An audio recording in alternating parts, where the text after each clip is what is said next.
Bismillahirrahmanirrahim. Kita masuk topik yang kelima berkaitan teori akad dalam muamalat. Akad ataupun kontrak dalam muamalat. Jadi topik ini mengandungi 4 subtopik. Yang pertamanya konsep akad ataupun konsep Islam. Yang kedua rukun dan syarat kontrak. Yang ketiganya klasifikasi kontrak. Yang keempatnya halangan dalam kontrak. Semua subtopik yang ketiga kita akan bincang lanjut dalam topik yang ketujuh nanti. Manakala halangan dalam kontrak kita akan lihat dalam topik yang keenam. Justru pada hari ini kita akan lihat 2 subtopik saja berkaitan kontrak, berkaitan konsep kontrak dan juga rukun serta syarat kontrak. Okey, kita masuk yang pertama, konsep akad dalam Islam. Ataupun konsep kontrak dalam Islam. Akad berasal daripada kata kerja bahasa Arab aqada yang membawa maksud mengikat ataupun menyimpul. Ikatan ni sama ada ikatan yang sebenar ataupun ikatan secara kinayah ataupun simbolik yang melibatkan satu pihak ataupun lebih. Biasa kita sebut ikatan janji, ikatan tali ataupun ikatan jual beli yang membawa maksud simpulan tali ataupun ikatan janji antara satu pihak dengan satu pihak yang lain, ataupun ikatan jual beli yang menyerahkan hak milik daripada penjual kepada pembeli. Ini dari segi bahasa. Bagi setengah ahli fiqh, kalimah akad makna yang umum dan khusus. Makna umum maksudnya merujuk kepada definisi bahasa, iaitu akad adalah apa yang diazamkan, yang diiltizamkan oleh seseorang untuk melakukan sesuatu. Manakala maksud khusus pula dia merujuk kepada maksud syarak, iaitu ikatan ijab dan qabul. Ijab maksudnya penawaran dan qabul maksudnya penerimaan dengan cara yang disyariatkan yang akan memberi kesan terhadap hukum barang yang dikontrakkan. Jadi ini definisi dari segi syarak. Justru ulama fiqh mendefinisikan akad ataupun kontrak sebagai suatu ikatan perjanjian yang mengandungi ijab dan qabul antara sekurang-kurangnya 2 pihak ataupun lebih yang boleh memberikan kesan hukum syarak ke atas satu pihak atau kedua-duanya serta hukum syarak kepada subjek ataupun barang yang dikontrakkan. Itu dari segi definisi. Sebab apa? Sebab perjanjian ini dia akan memberi kesan dari segi hukum dan juga dari segi undang-undang, meliputi proses mewujud, memindah, mengubah suai ataupun menamatkan sesuatu tanggungjawab ataupun komitmen. Selain itu, akad juga ada fungsi penting yang memberikan kesan kesahan. Maksudnya sama ada sah ataupun tidak sah, haram ataupun wajib dan seumpamanya bagi sesuatu transaksi ataupun sesuatu muamalat yang dilaksanakan. Antaranya kontrak akan terbatal ataupun terbubar apabila tempoh kontrak itu tamat ataupun bila tiba tempoh matang sesuatu kontrak. Contohnya dalam pelaburan, dalam pinjaman, kontrak akan terbatal apabila orang yang berhutang menjelaskan semua bayarannya. Dalam konsep perkongsian, musyarakah, kontrak syarikat akan tamat ataupun akan dibubarkan jika salah seorang rakan kongsi membubarkan syarikat, ataupun jika salah seorang rakan kongsi meninggal dunia bagi kes syarikat 2 orang, ataupun salah seorang rakan kongsi murtad dan seumpamanya. Ini antara sebab-sebab yang boleh membatalkan sesuatu kontrak. Kemudian kita lihat subtopik yang kedua, rukun dan syarat kontrak. Secara umumnya terdapat 3 unsur ataupun 3 dimensi utama yang membentuk kontrak yang disepakati oleh semua mazhab fiqh. Yang pertama dipanggil akhidan, maksudnya 2 pihak yang berkontrak. Yang kedua dipanggil mahalul aqdi ataupun ma'qud alaih. iaitu perkara yang menjadi subjek kontrak. Antaranya barang, antaranya harga. Dan yang ketiga ni sirah, iaitu ijab dan qabul ataupun penawaran dan penerimaan kepada sesuatu kontrak. Namun terdapat dua pandangan terhadap apakah yang dikatakan rukun akad ataupun apakah yang dikatakan rukun kontrak. Mazhab Hanafi menyatakan rukun akad muamalah adalah sirah ataupun ijab dan qabul sahaja, iaitu pada unsur yang ketiga. Sebab mazhab Hanafi melihat unsur-unsur lain hanyalah keperluan untuk melengkapkan sirah ataupun melengkapkan lafaz penawaran dan penerimaan sahaja dan bukannya dianggap sebagai rukun. Ini berbeza dengan jumhur.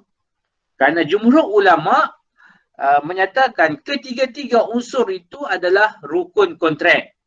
Iaitu sesuatu yang menentukan wujudnya sesuatu.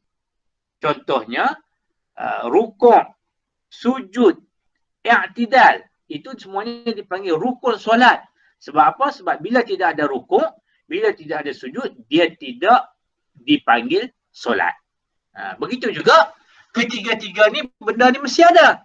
Justru sebab itu dipanggil ketiga-tiganya sebagai rukun kontrak. Namun perbezaan ini sebenarnya dari aspek takrifan sahaja. Sebab apa? Sebab takrifan rukun itu berbeza. Hanafi, maka susunan unsur-unsur kontrak itu juga berbeza. Ini kerana Hanafi mendefinisikan akad sebagai penawaran dan penerimaan sahaja. Manakala jumhur mendefinisikan rukun sebagai semua perkara yang membentuk akad. Termasuklah pihak yang terlibat, yang kita panggil akhidan, dan juga subjek kontrak yang terlibat, antaranya barang dan juga harta. Cumanya perkara ini tidak menjadi masalah kerana ini hanyalah perbezaan dan juga tafsiran dari aspek istilah sahaja dan tidak memberikan kesan yang besar terhadap kandungan kontrak. Justru secara umumnya benda ini adalah benda dari segi khilaf lughawi sahaja, bahasa sahaja dan bukannya dari aspek hukum. Kemudian kita akan lihat satu persatu berkaitan rukun kontrak. Sebab bila kita sebut rukun, dia ada syarat-syarat kontraknya. Yang pertama, pihak yang berkontrak. Syarat besar di antara pihak yang berkontrak ini adalah mestilah pihak yang terlibat dengan kontrak adalah mereka yang berkelayakan ataupun dipanggil al-ahliyah. Cumanya tajuk ini akan dibincangkan lanjut pada topik yang ke-6 pada minggu hadapan insya-Allah. Dan juga pada topik yang ke-9. Sebab topik ke-9 ini akan membicarakan tentang suriyatul uqud, kemenjadian uqud. Sebab di sana akan timbul persoalan, adakah orang yang mabuk, orang yang gila, orang yang tidur ataupun orang yang dipaksa dianggap sebagai orang yang layak untuk melakukan kontrak ataupun tidak. Contohnya, kanak-kanak dia pergi beli sesuatu barang, adakah dia layak ataupun tidak. Contohnya, seorang remaja berumur 15 tahun, adakah dia layak untuk ambil sign kontrak dalam perkongsian. Dan seumpamanya kita akan bincang dalam topik-topik yang seterusnya. Kita pergi yang kedua, iaitu subjek kontrak.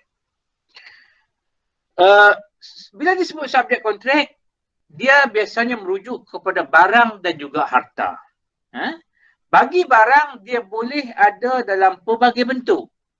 Antaranya boleh berbentuk harta. Seperti mana suatu barang yang boleh dijual, yang boleh disewa, yang boleh digadai, yang boleh dihadiahkan kepada orang lain. Ataupun dia berbentuk bukan harta. Juga dianggap sebagai subjek kontrak. Sebagai contohnya seorang perempuan dalam konteks perkahwinan.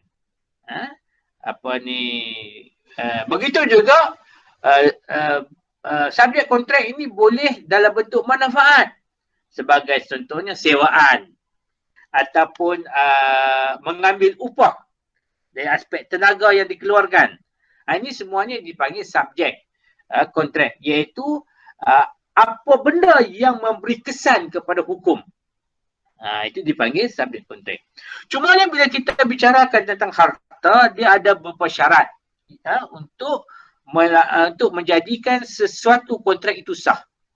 Yang pertamanya, kedua-dua pihak yang berkontrak, contohnya dalam jual beli, penjual dan juga pembeli, ataupun dalam gadaian, penggadai dan juga pemegang gadaian, mereka mesti mengetahui barang yang dikontrakkan itu. Mesti tahu barang itu apa, subjek kontrak itu apa benda. Mesti ketahui. Kalau harga juga perlu diketahui. Kemudian yang kedua, barang itu dibenarkan oleh syarak. Seperti mana yang kita bincangkan sebelum ini. Atau salah satu ciri harta menurut Islam adalah yang dibenarkan oleh syarak. Maksudnya kalau berlaku juga transaksi jual beli. Contohnya membeli arak sebagai contohnya. Dalam Islam, dia tidak dipanggil jual beli mengikut hukum syarak. Sebab apa? Sebab penjualan arak itu adalah diharamkan. Begitu juga jual najis sebagai contohnya, tapi andai kata najis itu diproses menjadi baja komposit, maka dibenarkan oleh syarak, bukan sebab najis, sebab dia adalah komuniti yang dijadikan baja. Dua. Yang ketiganya, barang yang dikontrakkan wujud ketika mana dilaksanakan kontrak. Walaupun kita menjual dan membeli sesuatu, duit dibayar, tapi barang itu tak ada di depan mata, tak boleh nampak secara fizikal, itu juga sah. Selagi mana barang itu wujud, walaupun wujudnya barang itu di tempat yang lain. Sebagai contohnya, kita membeli secara online, kita beli apa? Beli tudung neolofa. Kita beli tudung dia, kita beli purdah dia, purdah neolofa kita beli. Kita beli secara online. Tudung tu kita tak nampak, kita hanya nampak gambar saja, fizikal tak nampak. Hukumnya boleh tak? Boleh. Sebab apa? Sebab barang itu wujud. Tapi kalau neolofa jual, dia tipu. Contohnya tudung tu tak buat pun. Itu yang menjadikan tidak sah. Cumanya tudung tu kita dapat kemudian. Jadi barangnya wujud. Cuma bila kita membincangkan soal kewujudan barang, dia agak berbeza bagi item ribawi. Kamu dah tahu kan item ribawi ada 6 benda. Antaranya adalah melibatkan emas dan juga perak. Jadi kalau kita membeli emas dan kita tak nampak secara fizikal emas itu emas 999, kita tak nampak, kita bayar duit tapi emas tu dapat minggu depan, tidak dibenarkan walaupun emas itu wujud. Sebab apa? Sebab di sana ada syarat-syarat as-saraf, syarat-syarat jual beli melibatkan item ribawi. Ada satu syarat yang penting yang dipanggil taqabud, ataupun on the spot. Ataupun mesti diterima duit, bayaran dan juga barang fizikal emas itu secara lani. Ini akan kita bincangkan di bawah tajuk as-saraf nanti. Kemudian yang terakhirnya, syarat barang yang dikontrakkan mesti berupaya untuk diserahkan ketika mana kontrak. Maksudnya diserah walaupun barang tu ada di tempat lain sebagai contohnya, tapi dia berupaya diserahkan. Maksudnya tidak berada di bawah sekatan. Kalau di bawah sekatan maksudnya kita tak berupaya. Itu hukumnya tidak sah. Contohnya barang kita ini dirampas oleh pihak kerajaan. Dan kita seluduk barang, tiba-tiba barang kita ni dirampas oleh immigration di bawah tahanan. Maka kita jual barang itu tak boleh. Tidak sah sebab apa? Sebab kita tidak berupaya untuk menyerahkannya apabila ada. Tapi andai kata kita akan dapat immigration pegang dulu selama 1 bulan sebagai contohnya, kita dapat serahkannya selepas 1 bulan, maka hukumnya sah, tidak menjadi masalah. Kemudian berkaitan rukun dan syarat kontrak juga, kita lihat yang ketiga, ijab dan qabul. ada sedikit perbezaan dari segi maksud ijab dan qabul. Sebab bagi mazhab Hanafi, dia melihat bahawa ijab dan qabul ini adalah ijab ini adalah perbuatan tertentu yang menunjukkan persetujuan pertama daripada salah seorang pihak yang berkontrak, sama ada berbentuk percakapan, isyarat, tulisan ataupun apa-apa tanda yang lain. Manakala qabul pula adalah ungkapan kedua daripada salah satu pihak yang berkontrak yang menunjukkan persetujuan terhadap penawaran pihak yang pertama tadi. Justru daripada definisi ini bagi mazhab Hanafi, dia tak lihat kepada nama ijab dan qabul itu kepada mana-mana, tetapi dia melihat kepada orang yang pertama. Orang yang pertama itu dianggap ijab, orang yang kedua dianggap sebagai qabul. Walaupun yang mula-mula sebut itu adalah pembeli. Sebagai contohnya, pembeli dia sebut aku nak beli, tapi oleh kerana dia yang pertama yang mengungkapkannya, maka dia dianggap sebagai ijab. Ini berlain sikit dengan jumhur. Sebab jumhur mendefinisikan ijab itu sebagai percakapan ataupun isyarat yang lahir daripada tuan punya barang. Tuan punya barang dan jual beli maksudnya penjual lah. Walaupun diungkapkan kemudian. Sementara qabul pula adalah percakapan ataupun isyarat yang lahir daripada pihak yang mencadangkan untuk memiliki. Iaitu orang dalam jual beli dipanggil penjual. Walaupun diungkapkan terlebih dahulu. Jadi kalau anda kata penjual ungkapkan aku beli, sebagai contohnya pembeli ungkapkan aku beli, dari segi jumhur itu dianggap sebagai qabul. Tapi dari segi mazhab Hanafi dianggap sebagai ijab. Itu ada beza. Tapi realitinya kedua-duanya adalah sah dan tidak menjadi masalah. Ijab dan qabul boleh diungkapkan dalam bentuk lafaz perkataan ataupun percakapan, isyarat bagi orang yang bisu, orang yang tidak berupaya untuk bertutur, ataupun melalui tulisan. Tapi barang diingat, kontrak tidak sah ataupun ijab tidak sah, ijab dan qabul tidak sah jika menggunakan lafaz perbuatan yang akan datang. Kalau dalam bahasa Arab ni ada huruf sin depan, akan, maksudnya tidak boleh, dan juga tidak boleh dalam bentuk sirah istifham ataupun dalam bentuk lafaz pertanyaan. Contoh dia kata, adakah kamu ingin jual baju ini? Sebagai contohnya. Adakah kamu hendak membeli? Itu tidak dianggap sebagai ijab dan qabul sebab dia berbentuk sirah pertanyaan. Apabila kita membicarakan ijab dan qabul, ada satu kontrak yang Ustaz akan sentuhkan juga sebab dia penting. Sebab dia berlaku pada hari ini, iaitu kontrak ijab dan qabul secara mu'attah. Mu'attah ni maksudnya unjuk-mengunjuk ataupun perbuatan tukar-menukar tanpa menggunakan lafaz ijab dan qabul. Ini selalu berlaku kan? Ini selalu berlaku. Jadi ulama bersepakat bahawa tidak sah kontrak tersebut dalam perkahwinan. Ini confirm. Sebab apa? Sebab dalam perkahwinan, kontrak ataupun akad dia mesti menggunakan lafaz tajwij. Mesti menggunakan lafaz ziwaj. Mesti menggunakan lafaz nikah ataupun bahasa-bahasa lain yang membawa maksud nikah ataupun kahwin. Contohnya tu imam dengan wali dengan pengantin lelaki, dia berijab dan qabul. Mesti di sana ijab mesti disebut perkataan nikah. Contohnya, aku nikahkan kamu. Kalau qabul tak jadi masalah. Qabul kata I do. Aku terima. Boleh sah lah. Qabil tu boleh sah. Tapi ijab itu mesti ada perkataan nikah.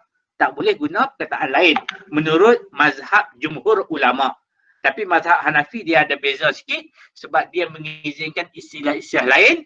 Yang penting bagi dia adalah niat untuk berkahwin. Tapi ringkas ceritanya, mu'attah ni tak boleh dianggap sebagai kontrak, tidak sah digunakan. Sebagai contohnya dalam perkahwinan, tiba-tiba seorang lelaki, pengantin lelaki bawa mahar. dia beri mahar itu kepada perempuan, perempuan pun terima. Jadi pemberian itu tinggal dianggap sebagai kontrak perkahwinan. Itu dalam perkahwinan. Namun secara umum kontrak muattah dalam transaksi khususnya jual beli adalah sah. Secara umum sebagai contohnya yang berlaku banyak sekarang ni jual beli secara online. Jual beli secara maya. Muattah maksudnya kita klik submit maka duit akan automatik pindah ke akaun penjual. Kemudian barang akan dihantar dalam tempoh tertentu. Maksudnya perbuatan tukar menukar muattah. Maksudnya kita yang beli, adakah kita pergi cakap masa kita klik ni, aku beli. Kita tak sebut, kita hanya klik submit saja. Kata kita beli, saya membeli. Kemudian penjual pula dia akan terima log penjualan, dia akan hantar barang. Maksud dia pun tak sebut, aku jual. Ini dipanggil muattah. Dalam jual beli. Namun di sana ada beberapa perincian. Mazhab Hanafi dan Maliki berpandangan kontrak muattah adalah sah jika melibatkan perkara yang menjadi adat kebiasaan masyarakat. Contohnya sekarang ni jual beli dah jadi adat. Itu adalah sah.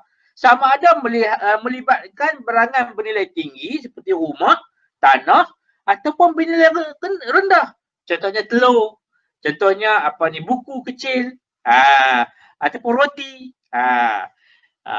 Jadi menurut mazhab Hanafi dan Hambali boleh mana-mana sahaja. Sebab apa? Sebab adat kebiasaan itu adalah bukti menunjukkan persetujuan ataupun antara minkum, iaitu kerelaan masing-masing. Satu. Kemudian mazhab Maliki dan juga asal daripada setengah mazhab Hambali berpendapat kontrak muattah ini sah jika terdapat bukti yang jelas menunjukkan persetujuan dan juga kerelaan. Sama ada dia ini adalah adat kebiasaan masyarakat ataupun tidak. Contohnya dia kata kalau ada tunjuk taradin, redha, ada dalil, maksudnya ada bukti yang jelas kata menunjukkan redha itu memadai, sudah pun sah dengan kontrak muattah walaupun tanpa diucapkan dengan lafaz ijab dan qabul.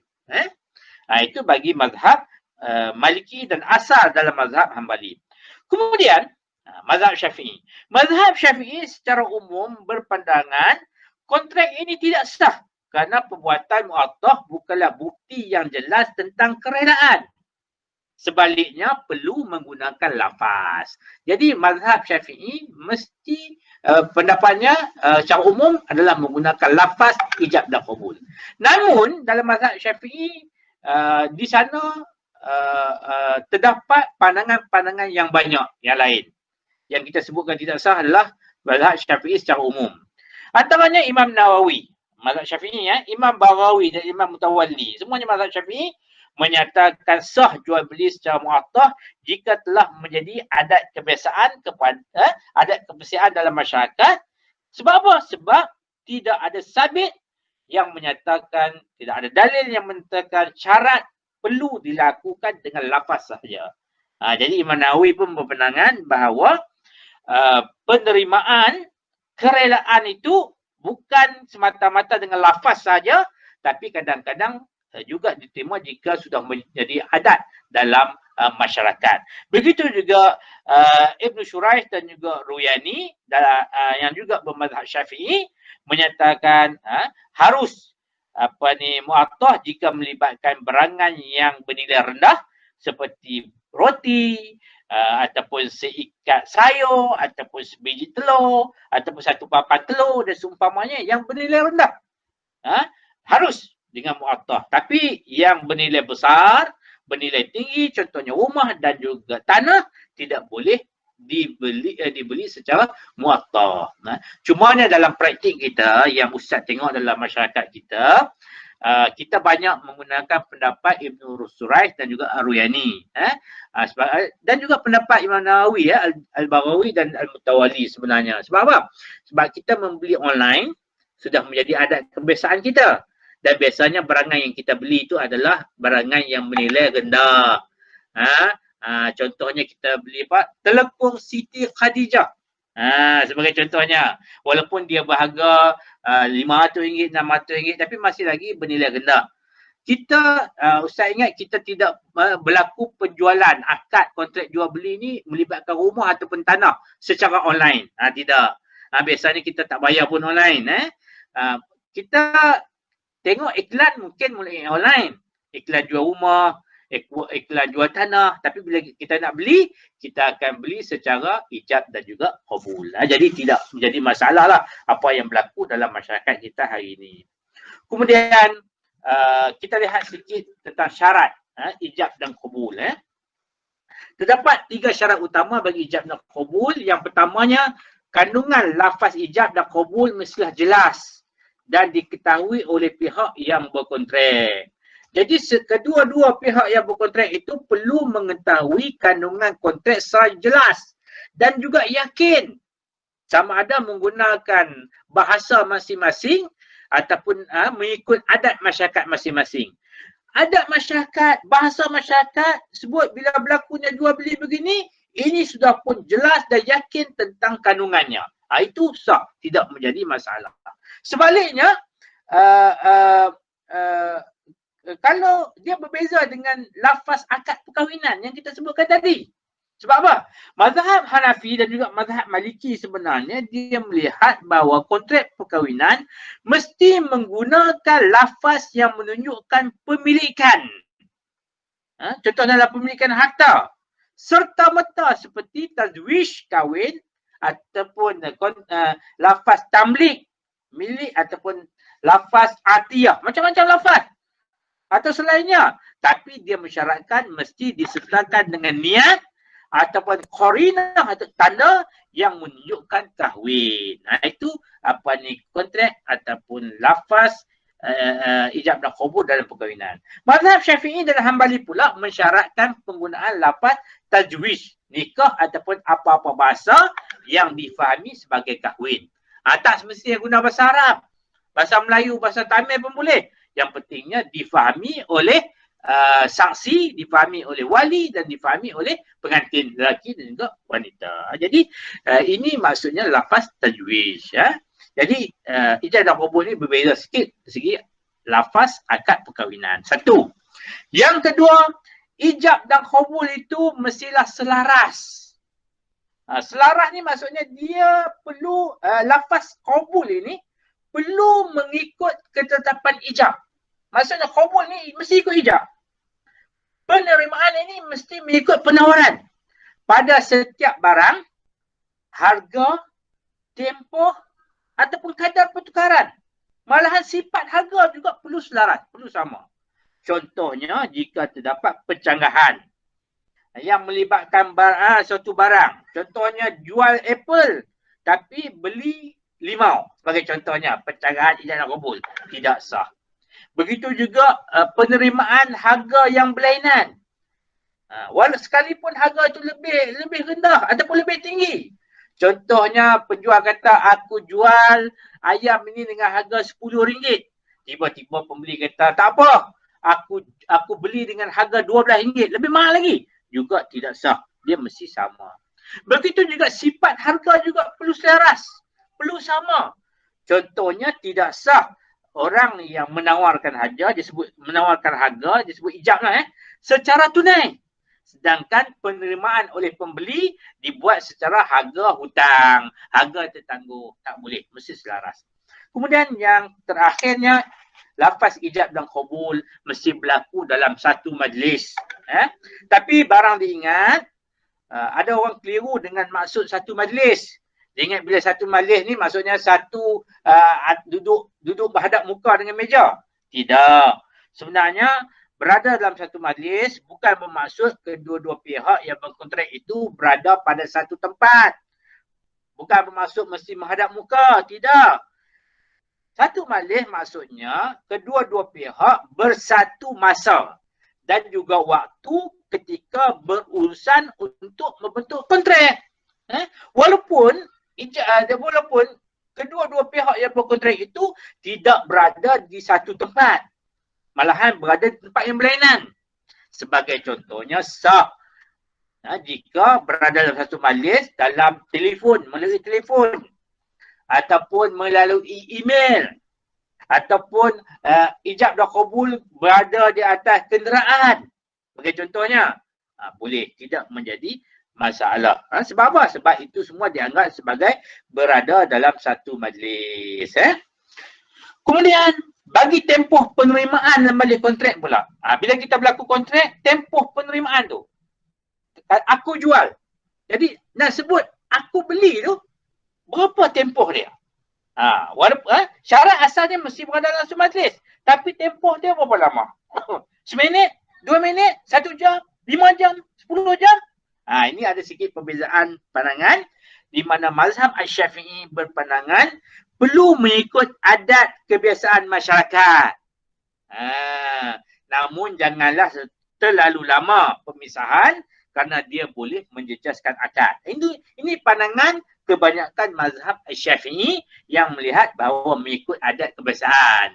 Contohnya kita nak beli kita tengok dulu buku tu 2-3 minit, kita belik-belik baru kita beli kan, sebagai contohnya kita beli. Kemudian bila penjual tu cakap jual, sebagai contohnya kita tengok lagi baru kita sebut. Tapi masih lagi berada dalam satu majlis, itu memadai. Namun Imam Ramli dalam mazhab Syafi'i dia mensyaratkan qabul, penerimaan dibuat serta-merta, on the spot, selepas ijab. Selepas ijab sebut dia kena qabul terus, tanpa diselangi dengan lafaz lain yang tidak berkaitan dengan ijab, dengan kontrak. Contohnya aku jual buku ini, tiba-tiba yang pembeli tu tak jawab ijab lagi. Jadi sembang, semalam ni Liverpool kalah lah. Mat Solah kena kad merah. Disebut cerita benda lain. Sebagai contohnya, maka menurut Imam Ramli dalam mazhab Syafi'i, akad itu tidak sah. Sebab apa? Sebab qabul tidak dibuat secara serta-merta. Kemudian pandangan jumhur ulama pula berpandangan tidak disyaratkan qabul, penerimaan secara segera. Sebaliknya diharuskan memberi masa untuk meneliti kontrak tersebut sebelum diterima, namun dengan syarat kedua-dua pihak masih berada dalam satu majlis.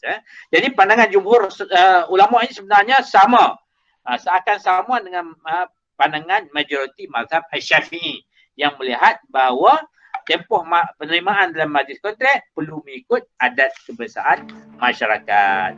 Jadi Ustaz Asar setakat itu sajalah untuk topik yang kelima, teori akad dalam muamalat.